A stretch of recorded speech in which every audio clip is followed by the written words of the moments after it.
Olá a todos, sejam bem-vindos a esta aula num formato um bocadinho diferente daquilo que nós vos temos habituado. Hoje estou aqui juntamente com o meu colega Artur Silva. Olá. E vamos trazer-vos aqui, neste novo formato, algumas avarias que nós vamos apanhando em contexto real nas oficinas e no suporte técnico. Hoje decidimos pegar numa avaria até bastante recente, no caso de um BMW X5 F15 plug-in, uma viatura que deu entrada na oficina com uma avaria no sistema de alta tensão e, no caso, não fazer condução no modo elétrico. Artur, tu que pegaste no caso, fala-nos um bocadinho mais do efeito cliente, o que é que se passou concretamente com o carro e descreve-me um bocadinho mais os sintomas. Sim, olá. O que trouxe esta viatura ao oficina, como o Zé diz muito bem, foi o efeito que o cliente sentiu ao fim e ao cabo, foi a luz de aviso de falha do sistema de alta tensão acesa, portanto surgiu-lhe no painel combinado, a falha no sistema de alta tensão, e o cliente começou a perceber que após o acendimento dessa mensagem, a possibilidade de conduzir o veículo em modo elétrico começou a diminuir gradualmente até ao ponto em que o motor de combustão estava permanentemente em funcionamento. Foi aí que o cliente decidiu trazer o carro até às instalações para verificar o que é que de errado estava a passar com o sistema de alta tensão. No caso, o reparador, a primeira das coisas que normalmente se faz sempre, não é? Constatação da queixa do cliente, efetivamente não faz modo de condução elétrica. Vamos fazer uma leitura de defeitos e nestes defeitos encontramos, isto só para termos aqui uma noção ao nível de memória de leitura de erros, uma série de erros relacionados com o acumulador, o designado, aquilo que a BMW designa por acumulador ou sistema eletrónica de gestão do acumulador SME, que é noutros fabricantes a dita BMS, e também ao nível da EME, ou seja, o sistema eletrónico das máquinas elétricas, nomeadamente aquilo que nós podemos designar vulgarmente por inversor da máquina elétrica. Artur, se calhar reproduzíamos aqui um bocadinho o conceito o teste, nomeadamente aqui no carro. Sim, podemos reproduzir ao fim e ao cabo o que foi feito também no reparador, sendo que a viatura neste momento ainda não se encontra totalmente reparada, portanto ainda é relativamente fácil reproduzir a anomalia que trouxe a viatura até às instalações. Ora bem, então efetuando aqui uma leitura de erros, importante referir que neste momento, e uma vez, conforme o Artur tinha referido, a viatura ainda se encontra com as avarias, o que significa que podem aparecer, e certamente existem aqui outras avarias, que já são consequência de alguns testes que a gente andou a realizar, mas se calhar aproveitávamos até esta leitura geral, este teste global, para explicar e concretamente na viatura que nós estamos a trabalhar, relembrando um BMW X5, versão F15, a versão plug-in. A nível de unidades de comando, essa eletrónica de gestão do acumulador, Artur, o que é isso, por outras palavras? Sim, esta eletrónica de gestão do acumulador, basicamente, estamos a falar na bateria de alta tensão, no seu todo. Internamente, na bateria dispomos de uma unidade que é conhecida normalmente pela BMS, que é quem supervisiona todas as células e o funcionamento no geral da bateria, desde a temperatura até à própria desativação dos relés internos da bateria. Neste caso, temos aqui, e como já foi dito, há aqui algumas avarias que já foram criadas no decorrer do diagnóstico, nomeadamente aqui as primeiras avarias que podemos ver na parte do contactor de segurança de alta tensão, circuitos abertos, já foram avarias que foram causadas no decorrer do diagnóstico para a desativação do sistema de alta tensão. Portanto, não as vamos interpretar como avarias, sendo que foi um erro que surgiu no decorrer da intervenção. No entanto, aparece-nos aqui em último um erro que sim, este era o que acompanhava a viatura desde o início e que para já também levanta aqui algumas condições para uma eventual avaria no carro. Portanto, sistema de alta tensão, resistência de isolamento abaixo do valor limite, ou seja, significa que algures, e por algum motivo, no isolamento do ramal de alta tensão há uma resistência que não está de acordo com o que o fabricante estipulou, portanto, e o carro acaba por detectar essa fuga de corrente, por assim dizer, e pode eventualmente até ser a anomalia do carro. De seguida, temos também o sistema EME2, que é a gestão das máquinas elétricas, isto por outras palavras também o conhecido inversor, é no fundo o sistema que faz aqui a comutação da alimentação de alta tensão, em DC, em corrente contínua, para a corrente alternada trifásica para gerir as máquinas elétricas, seja na função quando é motor ou seja na função quando é gerador, ou seja, faz aqui a conversão de DC para AC para alimentar a máquina elétrica para o carro andar em modo EV, ou faz a conversão de AC para DC quando há uma travagem regenerativa, por exemplo. E aqui também temos algumas avarias que nos levam aqui a apontar também problemas ou de isolamento ou da própria máquina elétrica. Temos aqui, por exemplo, situações inversor, corrente de fase sinal muito grande, dá-nos aqui a possibilidade de poder haver uma fase na máquina elétrica que está em curto-circuito. Uma vez mais também, aqui alguns erros relacionados com o circuito interlock que também foram disputadas por nós no decorrer do diagnóstico. Ou seja, com base nesta leitura de erros, aquilo que é o mais frequente nós em oficina pegarmos e começarmos por fazer seria uma medição de isolamento, nomeadamente da máquina elétrica e também das cabelagens, correto? Correto, sim. Na presença de avarias relacionadas com isolamento, a primeira fase de intervenção será, obviamente, medir e avaliar a resistência de isolamento tanto da máquina elétrica como do próprio ramal.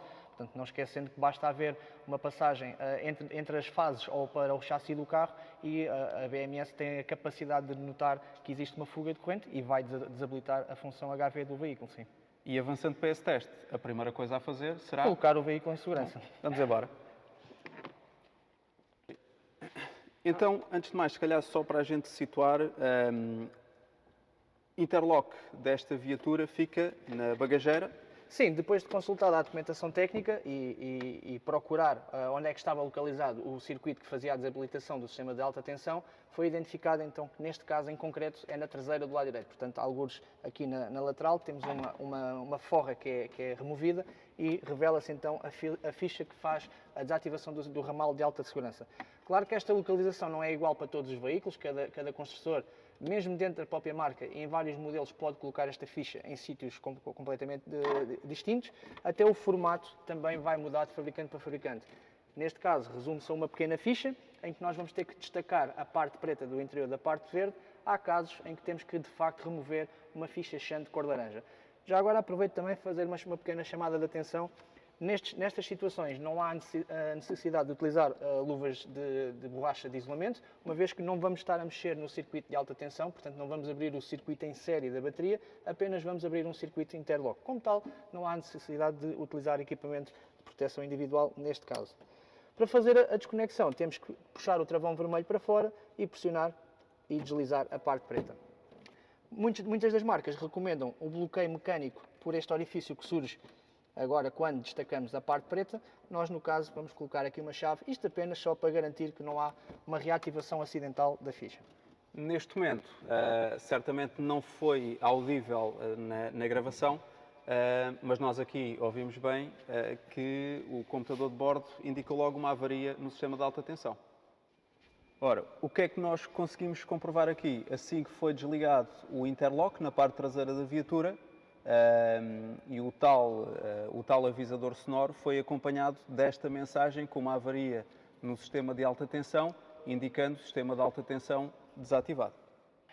Então, neste caso aqui, após a desativação do interlock, a BMW ainda preconiza um controle adicional de segurança, que é fazer a verificação da ausência de tensão no próprio inversor. Sim. À semelhança de muitas marcas, a desativação por si só não dá a segurança total de que não há tensão no sistema, ao fim e ao cabo.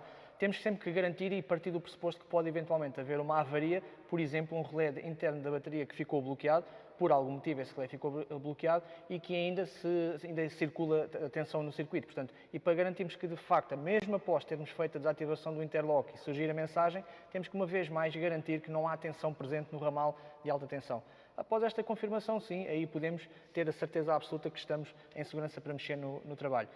Além de mais, existe também ainda a questão dos condensadores, portanto, mesmo após fazer a desativação do sistema de alta tensão, há que sempre aguardar um período, no mínimo, 10 a 15 minutos para permitir que os condensadores que o sistema de alta tensão utiliza façam a sua autodescarga. Posto isto, depois então podemos proceder à intervenção em todo o ramal de alta tensão, sim.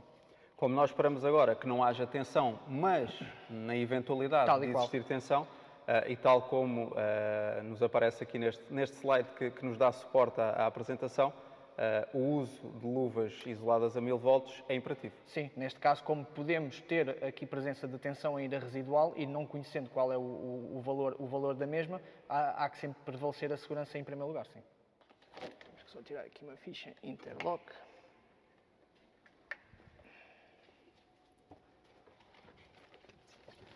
Ok, o ponto que a BMW neste caso recomenda, porque é mais fácil chegar a este ponto do que propriamente juntamente à bateria, nos dois cabos que vêm diretamente da bateria de alta tensão, portanto o nosso positivo e o negativo DC, vão alimentar o inversor. É neste ponto exatamente que vamos fazer a desconexão.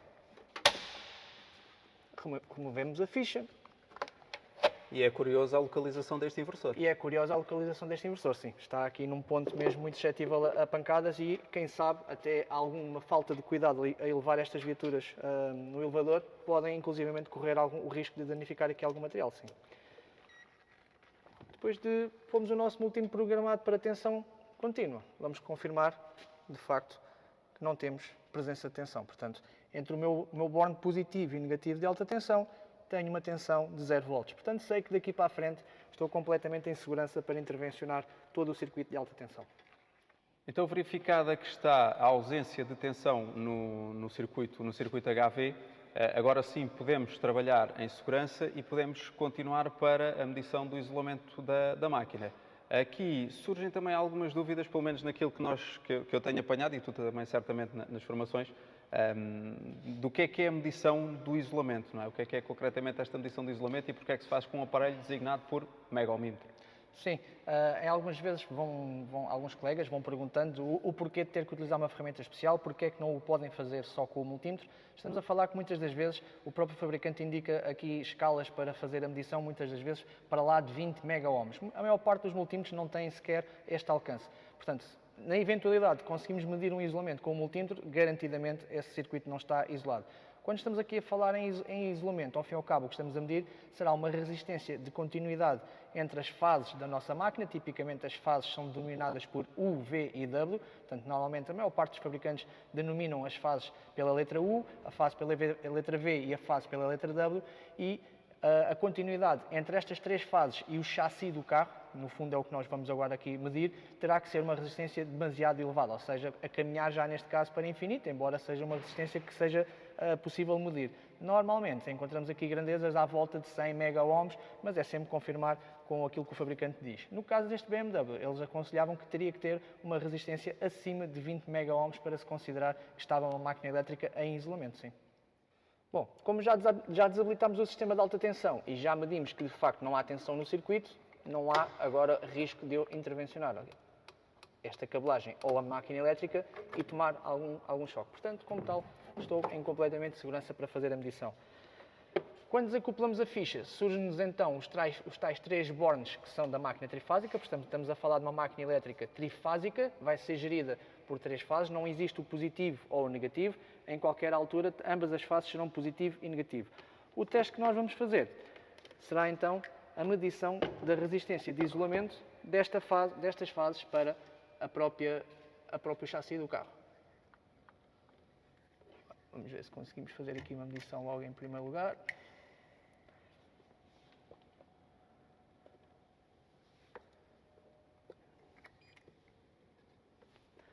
Primeiro que tudo, temos que programar o nosso equipamento. Uma vez por defeito, este, quando é ligado, surge-nos com a tensão de 100 volts. Na realidade, o que é que significam estes 100 volts? Significa que eu tenho que escolher um alcance de tensão para o qual o meu sistema trabalha. Neste caso, em concreto, estamos a falar de um sistema que trabalha com uma tensão nominal de 380 volts. Como é óbvio, 100 volts não serão suficientes para fazer esta medição. No limite, o que eu poderia fazer era medir uma resistência que até se enquadrava dentro dos valores do fabricante, mas porque tinha a tensão de medição selecionada erradamente. Como tal, vamos procurar uma escala de tensão que se enquadre dentro dos valores a qual o sistema trabalha. Aqui vamos optar pela medição a 500 volts. Feito isso,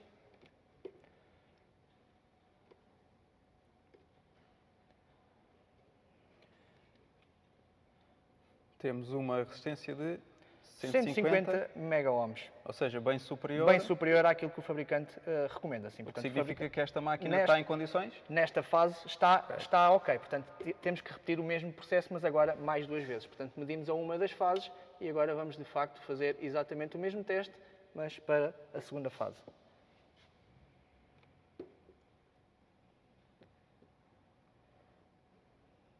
Obtemos leituras semelhantes, portanto, o que revela que nestas 2 fases o seu isolamento é igual, portanto, não há aqui nenhuma fase até a caminhar para uma anomalia. Resta-nos, por último, testarmos a terceira fase.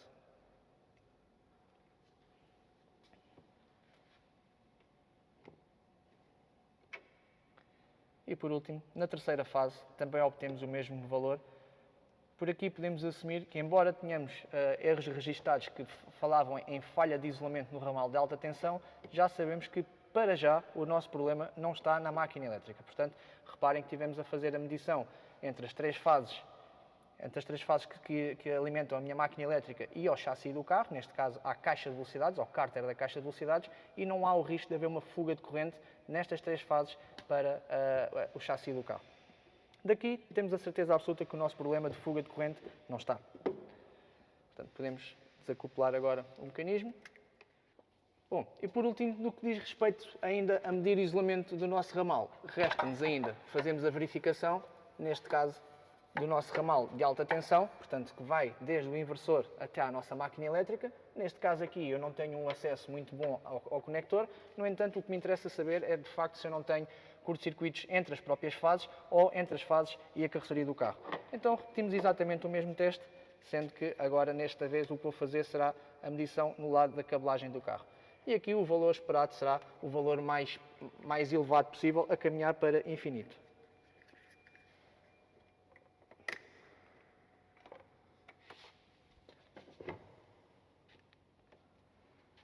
Note-se que estamos a medir agora o isolamento de um dos cabos que sai do inversor para a máquina elétrica e reparem que já estamos na escala de giga-ohms e o circuito está-nos a indicar que está over limit. Portanto, significa que esta fase não tem nenhum tipo de fuga para a carroceria do carro.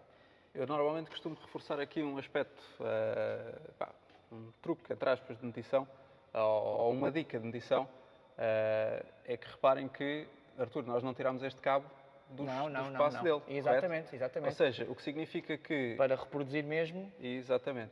Porque o que é que pode acontecer? Eu estar a ensaiar este cabo em cima da bancada e está tudo ele estar ok, mas montado no carro a história pode mudar de conversa. Tal e qual. Até porque ele passa próximo de zonas metálicas e tudo mais, onde pode haver eventualmente um arco elétrico. Exatamente. E vários pontos de amarração metálicos ao chassi do carro e ao próprio motor, e não invalida que em algum desses pontos possa existir aí uma fuga de corrente. Portanto, como tal, e como o Zé diz muito bem, o ideal será tentar fazer esta verificação o mais próximo possível às condições normais de funcionamento. E mais uma vez repetir nos 3 conectores. E mais uma vez a importância de repetir nos 3 conectores, exatamente. Portanto, também resistência a caminhar para infinito e, por último, fazemos o teste na terceira fase. E se o nosso problema de isolamento estiver no cabo, é agora que ele vai ser reproduzido.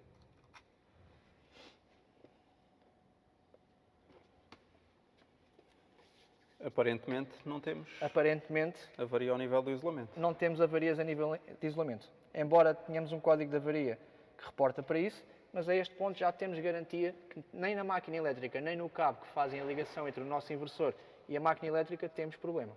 Portanto, significa que temos que procurar o problema um pouco mais para trás. Portanto, o nosso próximo componente a testar será então o inversor. Fazer só aqui um parênteses bastante importante relativamente à medição que nós acabámos de fazer, nomeadamente ao nível da máquina elétrica, a importância de medir o isolamento entre uma das fases e a massa da carroceria e nunca entre 2 das fases, correto? Correto. Porque se não temos um problema, podemos começar a tê-lo. É que se não tínhamos problema, exatamente, não é? Podemos começar a tê-lo. Quase certeza que ganhámos mais uma avaria do que para além daquelas que já tínhamos inicialmente. Isto porquê? Porque o inversor envia corrente alternada para a máquina elétrica e a máquina elétrica digere corrente alternada, ou as bobinas, os enrolamentos da máquina elétrica digerem corrente alternada sem grande problema. A diferença é que nós, através deste equipamento, quando estamos a fazer a injeção de corrente, é a corrente contínua. Contínua, correto. que significa que o enrolamento da máquina vai aquecer um pedacinho.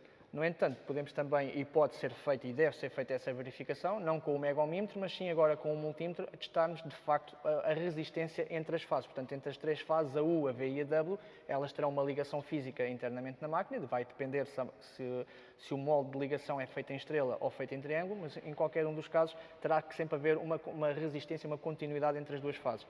Nesta resistência, será a resistência uma resistência baixa, porque será apenas o enrolamento das duas bobines e terá que ser igual entre a medição das três fases. Portanto, medir entre a U e a V e a W e a U e a W, finalmente. Portanto, para fechar o circuito, sim.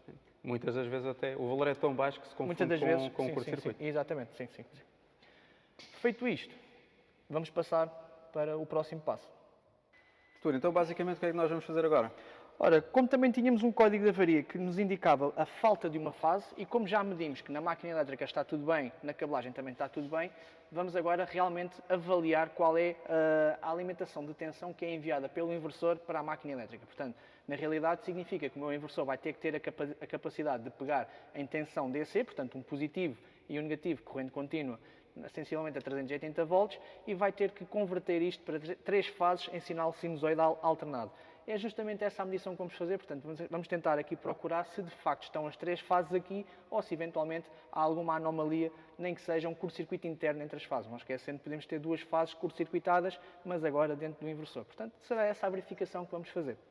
Para isso, vamos recorrer à ficha que iria ligar à minha máquina elétrica e vamos utilizar um osciloscópio para fazer a medição das três fases. Ok. Vamos ver se vamos ter sorte aqui à primeira tentativa, com as conexões dos cabos. Artur, eu reparei aqui na ligação, no osciloscópio, 3 canais, em cada um dos canais utilizaste? Um atenuador, exatamente. Bem observado, Zé. Porquê? Primeiro que tudo, quando formos fazer agora a programação, as definições básicas do nosso osciloscópio, a primeira alteração que vamos ter que fazer vai ser alterar para uma medição em corrente AC. Portanto, vamos medir as três fases em corrente AC. Não obstante, temos que ter sempre em consideração que podemos ir apanhar tensões aqui na casa de até 380 volts. Ora, sendo o meu osciloscópio preparado para trabalhar até 100 volts, eu, por segurança do meu equipamento, tenho que utilizar uns atenuadores para cada canal. Isto para não danificar o equipamento. Portanto, quando uma verificação desta natureza, não se esqueçam sempre de programar e utilizar as ferramentas adequadas para não danificarem o vosso equipamento. Bom, aqui um aspecto importante, e dando sequência ao teste que estávamos aqui a fazer, nós neste momento vamos ter que colocar o motor a trabalhar, vamos ter que obrigar o inversor a alimentar a máquina elétrica e, como tal, é extremamente importante nós termos noção do que é que estamos a fazer nesta altura. Nós vamos ter que reativar o sistema de alta tensão, ou seja, tudo aquilo que a gente fez para fazer estas medições até aqui em segurança, nós vamos ter que repor em conformidade, digamos assim, não é? Vamos ter que ligar novamente o sistema de alta tensão, o que significa que daqui para a frente, e uma vez que temos fichas desligadas, estamos por nossa conta e risco. Correto. Portanto, fortalecendo aqui o que o Zé acabou de dizer, não esquecendo neste ponto a medição que vamos fazer lá em baixo com o osciloscópio, portanto vamos estar na prática a medir o sinal que o inversor vai estar a enviar para dentro da máquina elétrica, portanto um sinal esse em alta tensão. Aqui máxima atenção e máximo cuidado porque o sistema vai ter que estar ligado neste caso, portanto todas aquelas ativações, todos os circuitos interlocks que foram desligados vão ter que ser agora ligados. Neste caso, tem aqui uma característica que o cabo que vai ligar à máquina elétrica não está protegido com nenhum tipo de interlock, ou seja, em alguns dos casos, todos os cabos cor laranja, quando a sua conexão ou desconexão dos componentes abrem um circuito interlock, neste caso aqui não dispõe. Portanto, nada impede que eu consiga reativar o sistema mesmo com o cabo pendurado. No limite, se o cabo tivesse um sistema de interlock, eu teria de alguma forma fazer aqui um bypass para conseguir fazer esta verificação. Uma vez mais, chamando a atenção que a partir daqui já será uma medição que deve ser feita por pessoas altamente qualificadas e com um conhecimento já profundo no que diz respeito a carros elétricos e híbridos, para ao fim e ao cabo, não acontecer aqui nenhum acidente, nenhum risco. Então vamos passar aqui para o osciloscópio, vamos meter o carro a trabalhar e vamos ver se a gente consegue ver eventualmente aqui algum sinal.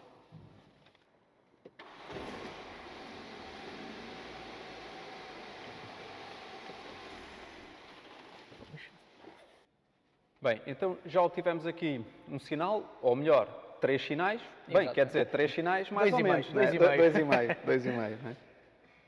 Exatamente, então o que obtivemos aqui foi de facto os 3 sinais que vão estar a sair do inversor para a nossa máquina elétrica, portanto aqui representados pelo canal B, C e D, respectivamente. No entanto, conseguimos ver já aqui numa primeira vista de olhos assim mais rápida, que na nossa linha verde, portanto no nosso canal B, não obtemos qualquer tipo de sinal, portanto ele pura e simplesmente não está a fazer o sinal que temos no canal C e D.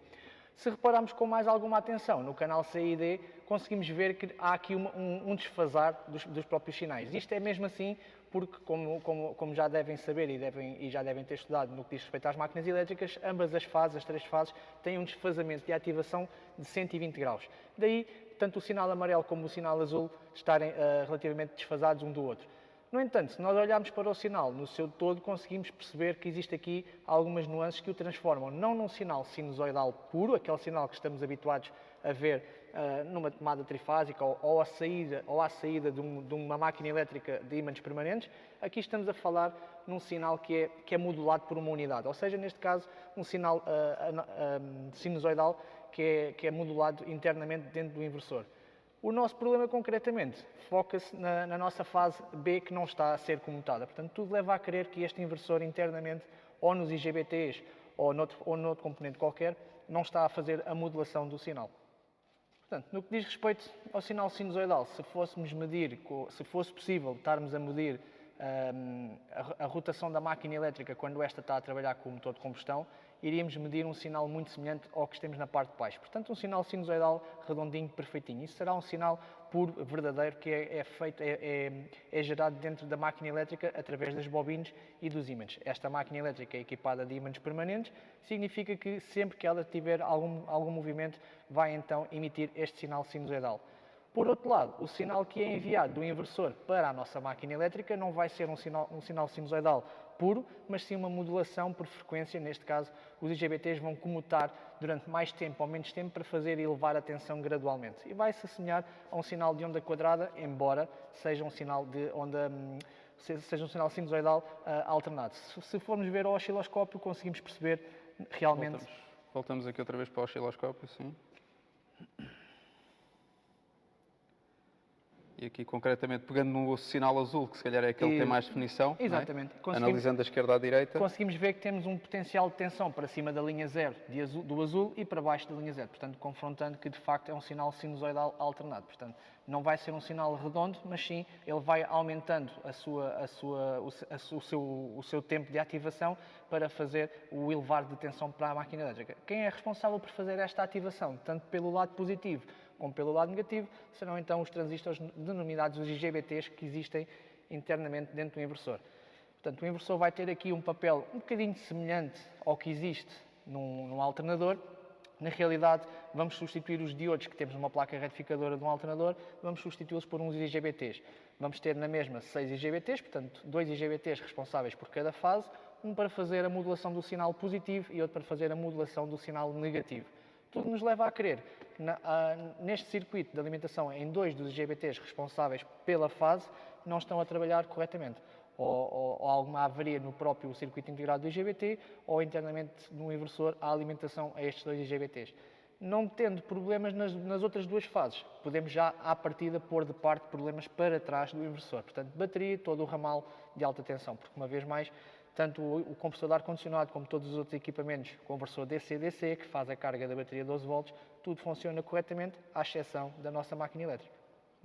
Até porque, já depois de terem identificado a avaria, encontraste aí, pela nossa documentação, uma TSB do fabricante que dava, nem de propósito, a indicação de uma avaria, salvo erro, na PCB. Exatamente. Depois também deste caso chegar, também fizemos aqui uma busca por documentação técnica e depois, curiosamente, depois de já terem sido feitos estes testes, realmente conseguimos encontrar a TSB que tínhamos na nossa posse, que dava indicação exatamente para esta queixa de cliente, portanto este sintoma da luz de grupo motopropulsor ligada, a ausência de condução do veículo em modo elétrico e, de facto, apontava tudo, os sintomas apontavam para esta TSB e a solução da TSB era nem mais, de facto, substituir o inversor. Portanto, sim, internamente dentro da PCB do inversor deve haver algum problema, neste caso, na alimentação para os dois IGBTs. Não significa que seja propriamente os IGBTs que avariaram, até porque os dois ao mesmo tempo, a não ser que houvesse um curto-circuito na nossa máquina elétrica, que não é o caso, que foi testado e está tudo ok, mas à partida poderá ser uma parte da alimentação destes dois IGBTs, sim. Ou seja, moral da história, inversor, substituição do inversor, daquilo que eu consegui perceber, são à volta de 5.800 euros mais IVA. Sim, mais a mão de obra. Mais a mão de obra, o líquido mais o líquido de refrigeração. Sim. Sai uma pequena avaria bastante... Uma pequena caixa com um grande custo. Com um grande custo, ok. E é isto, basicamente. Espero que tenham gostado deste formato, não é? Aproveitando aqui uma avaria em contexto real. No fundo, fizemos aqui uma mini aula à volta dos híbridos elétricos, das medições e de alguns mais. componentes também. E se calhar foi a primeira de algumas que a gente vai divulgando aí. Fiquem atentos às nossas redes, fiquem atentos ao nosso canal de YouTube e à nossa Academia Digital, que para todos aqueles que têm ou que subscrevem o nosso programa TechMaster, todos estes vídeos ficam disponíveis 24 horas por dia. Artur, obrigado aí pelo esclarecimento e acompanhem-nos, fiquem connosco.